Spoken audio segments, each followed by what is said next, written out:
क्रांतिकारी सलाम आप सभी साथियों को। मेरा नाम क्रांति है और आप देख रहे हैं विजडम डीएलएड क्लासेस। आज की इस क्लास में हम आपका इंग्लिश की मैराथन कंप्लीट करने जा रहे हैं, जिसके अंतर्गत हमने आपके पिछले जितने भी वर्षों के प्रश्न पत्र हैं उन सभी को इंक्लूड किया गया है और इसमें हमने उनके आंसर दिए हुए हैं बहुत ही सरल भाषा में। आइए बिना किसी देरी के इस वीडियो को हम प्रारंभ करते हैं। जैसा कि आप स्क्रीन पर देख पा रहे होंगे, टॉप 30 क्वेश्चन आपके वेरी शॉर्ट और शॉर्ट आंसर के इसके अंतर्गत इंक्लूड करे गए हैं। और इसमें एक खासियत ये है कि जो क्वेश्चंस आपके एक से ज़्यादा बार रिपीट हुए हैं हमने सिर्फ उन्हीं को इंक्लूड किया हुआ है, क्योंकि आपका कम टाइम में ज़्यादा आउटपुट मिल सके। इस वीडियो को बनाने का यही उद्देश्य है और हमने इसको 3 पार्ट में विभाजित किया हुआ है। आपका पार्ट ऑफ स्पीच, आपका पेडागोजी और आपका ग्रामर जो सेक्शन है, क्योंकि आपका पार्ट ऑफ स्पीच ऐसा टॉपिक है जिससे आपके हर साल प्रश्न पूछे ही गए हैं। और आपका पेडागोजी जिसमें आपका ग्रामर कम ट्रांसलेशन मेथड और जितने भी मेथड्स हैं उनसे आपका एक क्वेश्चन आता ही आता है, और बाकी आपका ग्रामर वाला सेक्शंस वहाँ से भी आपके प्रश्न आते ही आते हैं। उम्मीद करता हूँ कि आपको ये वीडियो जब देखते टाइम आपको पसंद आएगी और अपने दोस्तों में आपको शेयर करेंगे। अब आप सामने स्क्रीन पर देखिए, क्वेश्चन नंबर 1 कह रहा है आपका define noun and its type with example. उसके बाद आपका एब्स्ट्रैक्ट नाउन, जो कि आपके नाउन का ही टाइप है, उसको एक्सप्लेन करने के लिए बोला है एग्जाम्पल सहित। उसी प्रकार इसके जो यूजेज हैं नाउन के, उसके एग्जाम्पल दे रखे हैं क्वेश्चंस बनाकर, वो सभी हम आपके वीडियो में इंक्लूड किया हुआ है। चलिए, इसी प्रकार आपके 6 से लेकर 10 तक क्वेश्चन हैं। जितने भी हमने आपके पार्ट ऑफ स्पीच से क्वेश्चन उठाए हुए हैं, आप जैसे देखेंगे आपके 14 क्वेश्चन आपके पार्ट ऑफ स्पीच से पिछले 2016 से लेकर 2024 तक पूछे जा चुके हैं, तो वो सभी हमने इंक्लूड करें। आप इनके आंसर की तरफ चलते हैं कि आंसर्स क्या है। वैसे आपको, मुझे उम्मीद करता हूं कि आपको नाउन का डेफिनेशन पता होगा, बट फिर भी मैंने आपको सरल भाषा की आपको डेफिनेशन ली हुई है। Define noun and its type with example. A noun is a word that represent a person, thing, concept or a place is known as noun. ठीक, उसके बाद में आपका टाइप ऑफ एग्जाम्पल्स की बात करें तो नाउन इन अ सेंटेंस, एक सेंटेंस में प्रयोग करेंगे तो उसमें आपका लिखा हुआ आएगा जैसे the dog run very fast. जो डॉग है वो आपका नाउन कहलाएगा। सेकंड एग्जांपल आपका कह रहा है June is my favourite month, तो इसमें 2 नाउन आपके दे रखे हैं, जून और मंथ।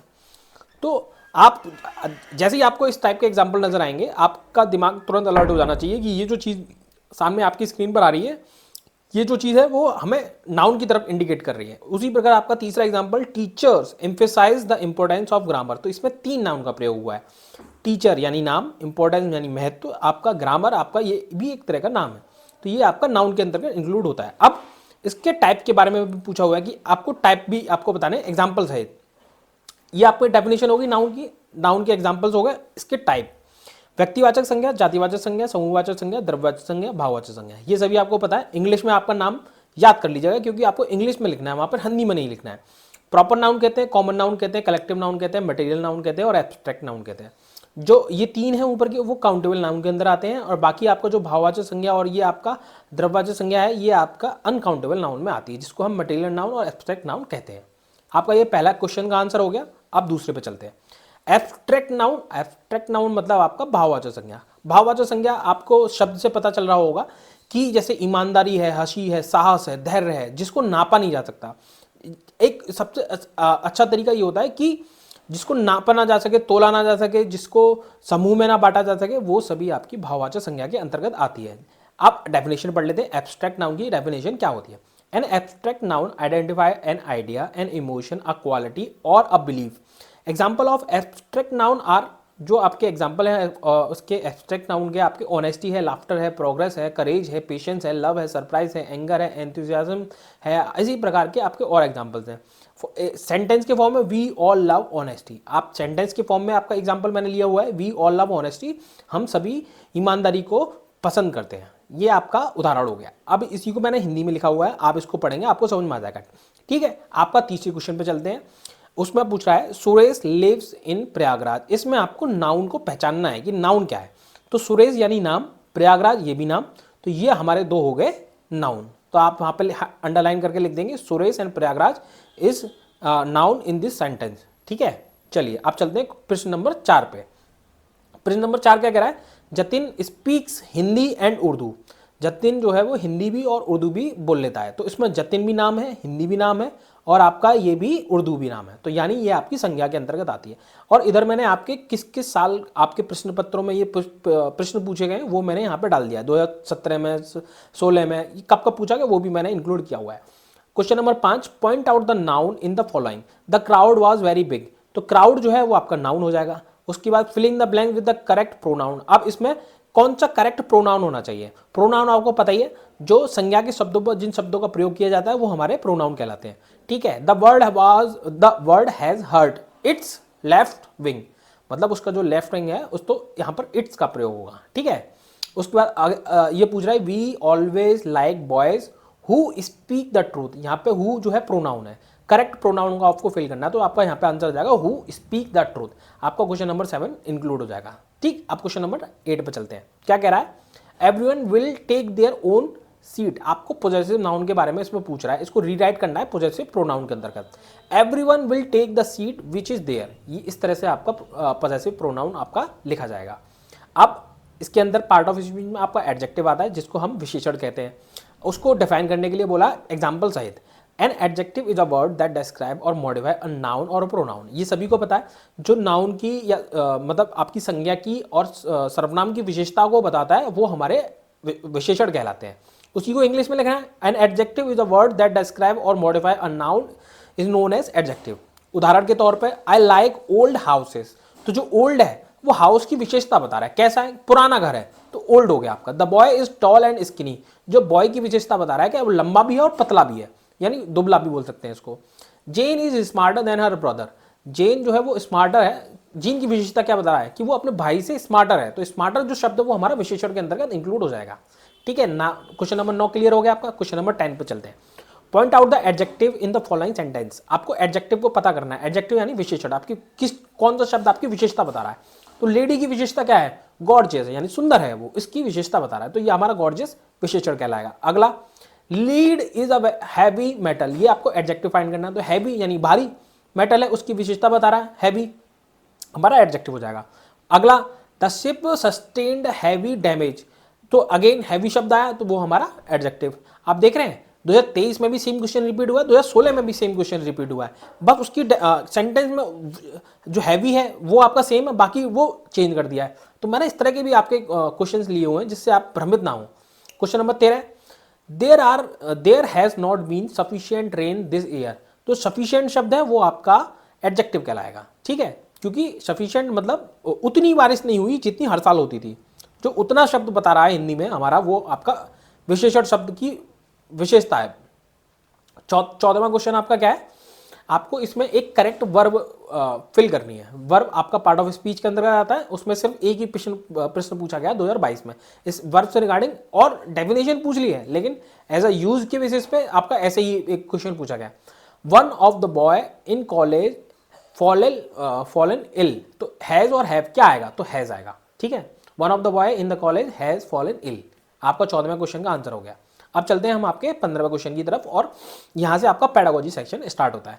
पेडागोजी के अंदर मैंने आपको अगर आपने मेरी क्लासेस नहीं देखी हैं तो आप प्लेलिस्ट में जाइए, इंग्लिश की प्लेलिस्ट बनी हुई है, उसमें मैंने सारी चीज़ें इंक्लूड करी हुई हैं और बहुत अच्छे तरीके से इंक्लूड करी हुई हैं। आपको एक एक चीज़ समझ में आएगी। मैंने पार्ट ऑफ स्पीच भी पढ़ाया हुआ है, पेडागोजी भी पढ़ा हुआ है, ग्रामर भी पढ़ाया हुआ है, सब कुछ पढ़ाया हुआ है।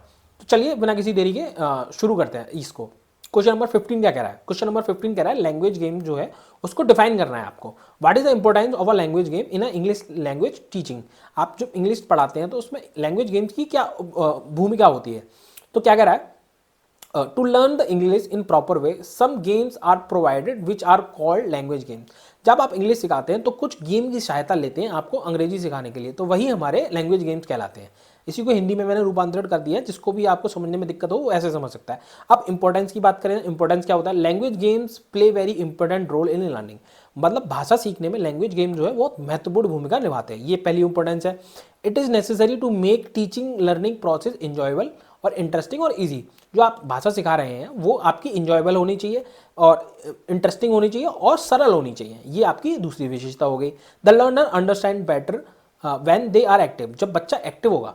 हमने जो भी बच्चे हैं जिन्होंने सीटेट का एग्जाम दिया होगा उन सभी को पता होगा कि बच्चों को एक्टिव रहने पर जोर दिया जाता है, एक्टिव रहना चाहिए। जब बच्चा एक्टिव रहेगा, गेम खेलेगा, तो उसका दिमाग चलता रहेगा, तो वो आपका तीसरा एडवांटेज हो गया। Game provide language practical in और 4 स्किल, जो आपका जो गेम्स होते हैं वो चारों जो स्किल्स होती हैं उस पर आपका जोर देता है। ये चार स्किल्स कौन कौन सी होती हैं? सुनना, बोलना, पढ़ना, लिखना। सुबोपाली, मैंने आपको इससे पहले भी एक मैराथन कराई हुई है हिंदी की, उसमें भी मैंने आपको बताया था कि जो चार स्किल्स हैं वो जिनको हम रिसेप्टिव स्किल्स बोलते हैं आपको, और जो आप जिसमें आपकी आती हैं सुनना, बोलना, पढ़ना, लिखना आता है, यानी रीडिंग, राइटिंग और आपका लिसनिंग और स्पीकिंग। ये आपकी चार लैंग्वेज स्किल्स हैं जिस पे आपको काम करना पड़ता है। अब आपका क्वेश्चन नंबर 16 क्या कह रहा है कि जो ऑडियो विजुअल एड्स हैं और उसके एग्जाम्पल्स हैं उनको आपको यहाँ पर एलेबोरेट करना है। सिंपल है, it help us to deliver the material effectively. जो भी आपका स्टडी मटेरियल है, जो टीचर है, उसको इफेक्टिवली आप पढ़ा पाते हैं इन अ शॉर्ट स्पेन, कम समय में, as well as you may find that you can make information easier to understand, express abstract ideas more clearly by adding design element to visual aids। अर्थात कहने का अर्थ ये है कि जब जैसे मैं आपको पढ़ा रहा हूँ, ये आपका ऑडियो विजुअल एड्स के अंतर्गत ही आता है। जैसे आप अपने मोबाइल पे देख रहे हैं, टैबलेट या अपने लैपटॉप, जिस पे भी आप देख रहे हैं, वो आपका मोबाइल है, ये आप मेरी आवाज़ को सुन रहे हैं और आप इसको समझने की कोशिश कर रहे हैं कि ये क्रांति सर क्या पढ़ा रहे हैं। तो यही आपका ऑडियो विजुअल एड्स का पूरा प्रोसेस होता है टीचिंग में। जब आप बच्चे को किसी डिजिटल बोर्ड से पढ़ाते हैं या फिर आप रेडियो की सहायता से पढ़ाते हैं, तो ये सारा आपका ऑडियो विजुअल एड्स कहलाता है। उदाहरण के तौर पे एलसीडी प्रोजेक्ट हो सकता है, फिल्म प्रोजेक्टर हो सकता है, टीवी हो सकती है, कंप्यूटर हो सकता है, वीसीडी प्लेयर हो सकता है, वर्चुअल क्लासरूम हो सकता है, मल्टीमीडिया, उस तरह के और भी कई सारे एग्जाम्पल्स हैं, जिसमें रेडियो भी है जो मैंने इंक्लूड नहीं किया है। ठीक है, आपको उम्मीद करता हूँ समझ में आया होगा। अब चलते हैं अपने जो बाकी 18 क्वेश्चन है कि बाइलिंगुअल मेथड क्या होता है। देखिए, इसमें शॉर्ट नोट बोला है तो मैंने शॉर्ट ही लिखा है। वैसे तो मेरी आप जो वीडियो पड़ी हुई है, आप वहाँ पर जाके देखेंगे, पहले प्लेलिस्ट में जाके मैंने बाइलिंगुअल मेथड को बहुत डिटेल में एक्सप्लेन किया हुआ है। मतलब bilingual method is a combination of direct method and grammar come translation method. It suits both rural और अर्बन स्कूल, मतलब ग्रामीण क्षेत्र और शहरी क्षेत्र दोनों जगह ये सूटेबल होता है। And make the use of linguistic habits, जो आपकी भाषाई आदत है उसको जोर देने पर काम करता है। ये form during the learning mother tongue, आप मतलब मदर टंग की सहायता से आप इसको जो आपकी भाषा शैली है उसमें आपका सुधार करने की बात ये करता है बाइलिंगुअल मेथड। बाइलिंगुअल मेथड में आपका जो नेटिव लैंग्वेज है, आपकी जो मातृभाषा है उसको, और जो आपकी भाषा है जिसको आपने सीखना है, उन दोनों का मिश्रण करके हम इसको सीखते हैं। जैसे आपने यूपी बोर्ड में जो सीखा वो आपका बाइलिंगुअल मेथड के अंतर्गत ही आती है। जो आपने जिसमें टेंस रूल्स ये सब पढ़ा, ये आपका बाइलिंगुअल मेथड के अंतर्गत आता है। बाकी डिटेल में और अगर लिखना हो किसी को तो वो मेरी आप प्लेलिस्ट में जाइए, बाइलिंगुअल मेथड या सर्च करिए यूट्यूब पर बाइलिंगुअल मेथड बाय क्रांति सर, तो आपको दिख जाएगी वो वीडियो, वहाँ पे आप देख सकते हैं डिटेल में। अब डॉक्टर वेस्ट न्यू मेथड के बारे में, कैरेक्टरिस्टिक्स के बारे में बात कर रहा है। जो पूछा है मैंने वही रखा है, वो डिफाइन भी कर सकता था इसमें कि डॉक्टर वेस्ट न्यू मेथड क्या होता है, लेकिन उसमें पूछा है आपकी विशेषताओं के बारे में, तो विशेषताओं का ही मैंने इसके अंदर जिक्र किया हुआ है। This method lays emphasise on reading aspect of learning language, आपका जो रीडिंग है उस पर जोर देता है ये आपका doctor west method. It came as a revolt against the direct method which laid stress on speech as a first requisite of language learning। मतलब जो डायरेक्ट मेथड है, आप सभी को पता है कि डायरेक्ट मेथड में हम अपनी नेटिव लैंग्वेज का प्रयोग नहीं करते हैं, तो जिसकी वजह से बच्चों को बहुत ज़्यादा थकावट महसूस होती है। जिन शब्दों को जानते नहीं उनको उन शब्दों को बोलने के लिए कहा जाता है, तो उनको समझने में भी दिक्कत होती है और बोलने में भी दिक्कत होती है। तो उसके अगेंस्ट में डॉक्टर वेस्ट न्यू मेथड है, जो कि हमारे बांग्लादेश है, वहाँ के रहने वाले थे। जब पार्टीशन नहीं हुआ था उससे पहले ये मेथड डेवलप किया गया था। उसके अंतर्गत हमने ये डॉक्टर वेस्ट मेथड जो है उन्होंने ही किया था, उन्हीं के नाम पर इसको बोला जाता है। ठीक है, तो ये आपका सेकंड इंपॉर्टेंट आपके कैरेक्टरिस्टिक्स हो गई।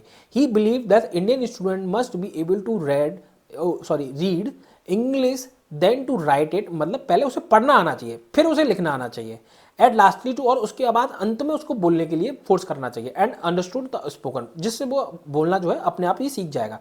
ये आपका जो डॉक्टर वेस्ट थे उनका मानना था। ठीक है, समझ में आ गया। पहले उसे पढ़ना आना चाहिए, फिर उसके बाद लिखना आना चाहिए, फिर उसको बोलना आना चाहिए। डायरेक्ट मेथड में सीधे बोलने पर जोर दिया गया था।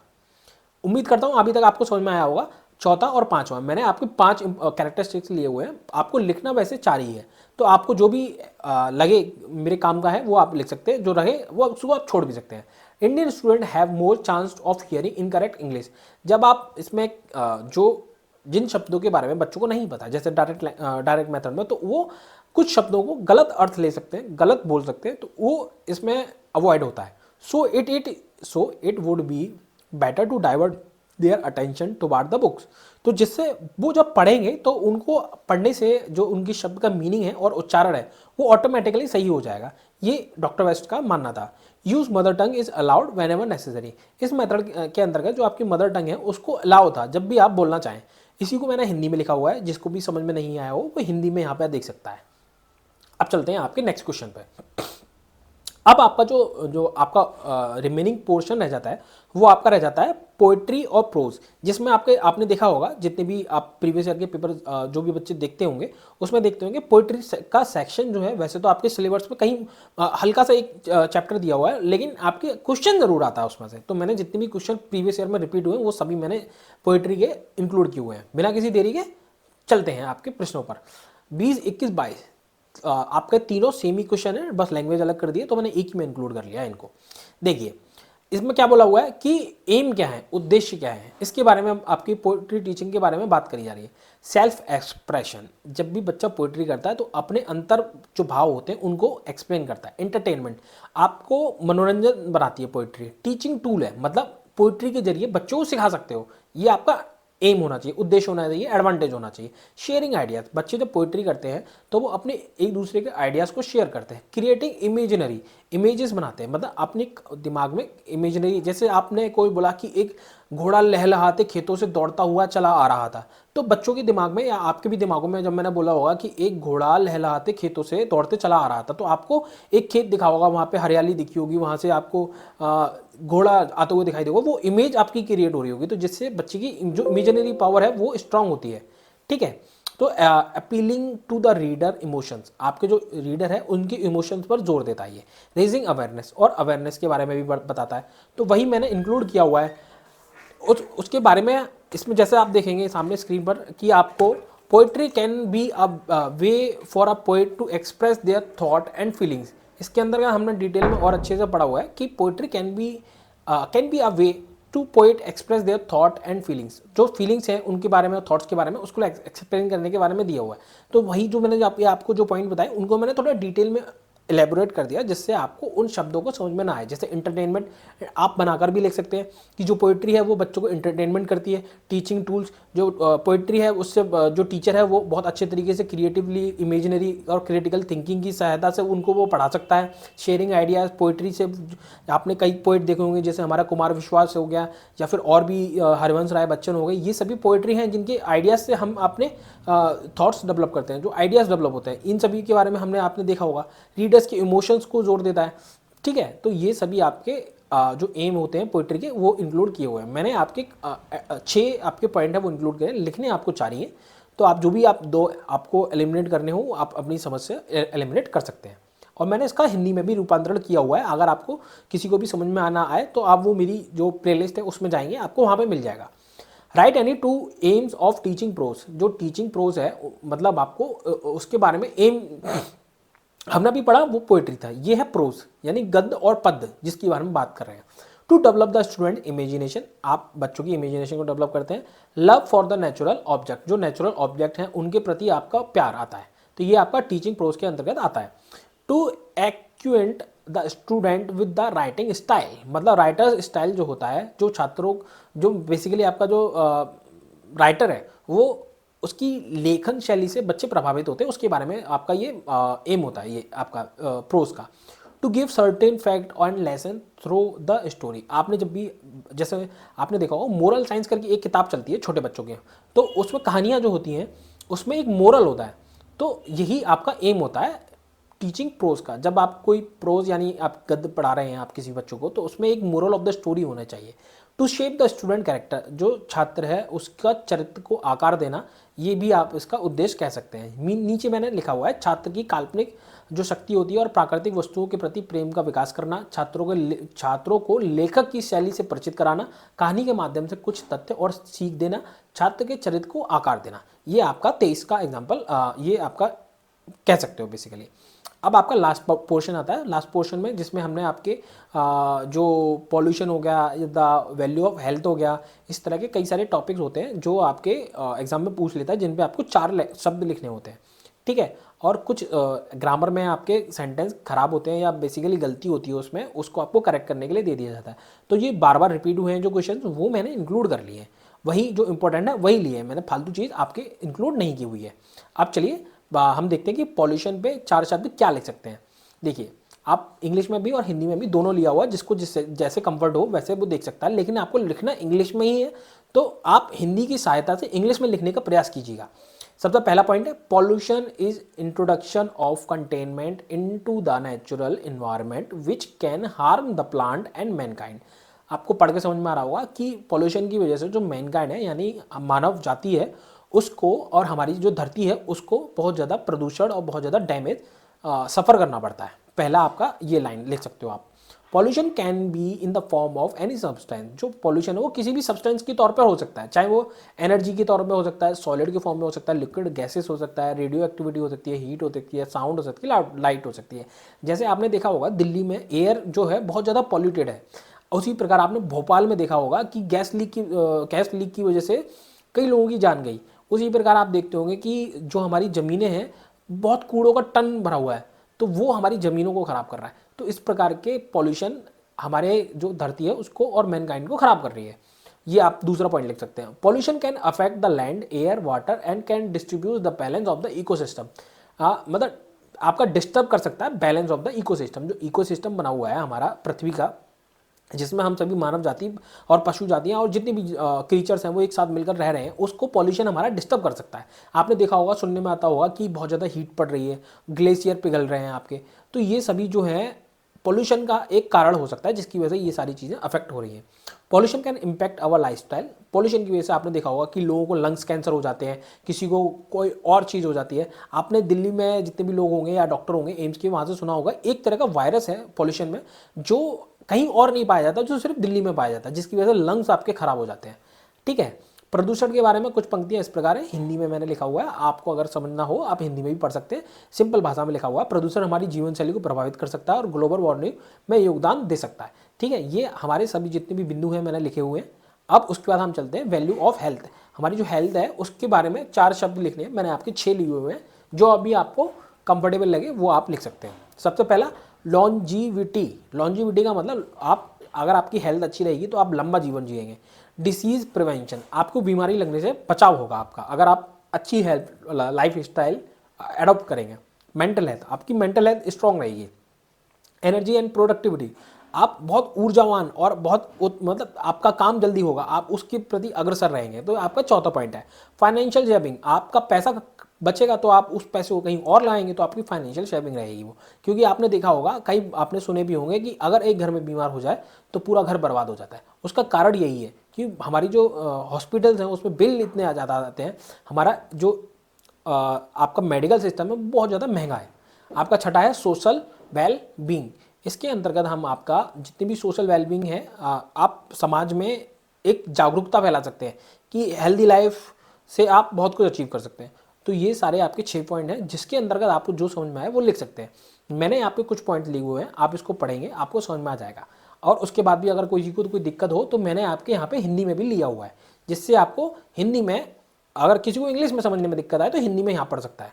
उम्मीद करता हूँ कि ये वीडियो आपको पसंद आई होगी और हम जितने भी आपके यार दोस्त हैं उनको आप ये वीडियो शेयर करेंगे और आपके लिए हम ऐसी वीडियो और लाते रहेंगे, हमें मोटिवेशन मिलता है आपसे। अब देखिए क्वेश्चन नंबर 25 क्या कह रहा है। ओ yes sad the father I can at least do that much. इसको करेक्ट करना है तो कैसे, ओ यस मतलब ओ यस, उसके बाद में आपका ये एक्सक्लेमेटरी साइन, उसके बाद में उसको ब्रैकेट में बंद करना है, फिर कॉमा, सैड दैट फादर, फिर कॉमा, फिर उसमें डबल कॉमा में शुरू करना है, I can at least do that much. इस तरह से आपको सेंटेंस को करेक्टली लिखना है।